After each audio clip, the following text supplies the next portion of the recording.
So seriously, I mean, when I chat to people about I'm running an advanced AI workshop, the first question I get is, oh, I know how to use ChatGPT. And you know, there's knowing how to use ChatGPT, and then there's knowing how to use ChatGPT. Because if you use it very simply and you don't give really solid prompts and enough context to what you're trying to get, you're going to get a really bad set of results. So that's why we've looked at frameworks and all of those things, which I encourage you to do if you weren't in my first session.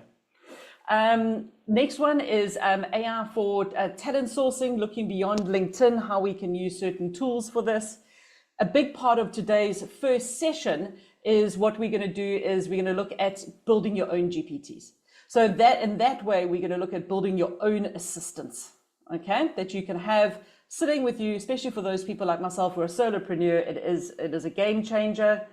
Also looking at some real world applications, and we're going to do quite a bit of Q&A and some like kind of sessions at the end where you can ask me any questions. So Nancy, cool. I have tried People GPT. We are going to be looking at that as one of the tools later today. So yeah, all good. So first of all, just because I'm giving you all of these slides, we're going to go through a couple of things just about the different GPTs out there. But I really want you to approach this with this mindset.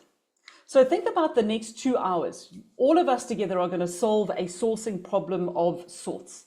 So I don't want us to always think, okay, which AI tool is the best? So you can't say to me what AI tool is the best, because for me, it all depends on what I'm looking for. So if you, let me put it into a layman's terms. If you said to me, Vanessa, where's your favorite place to recruit talent from?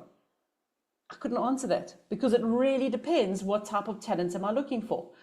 Would it be a natural LinkedIn, or is it more techie? Must I look at GitHub? Is it an AI person? I must look at Hugging Face, and etc., etc., etc. So this is exactly the same with an AI tool. It all depends on what I'm doing.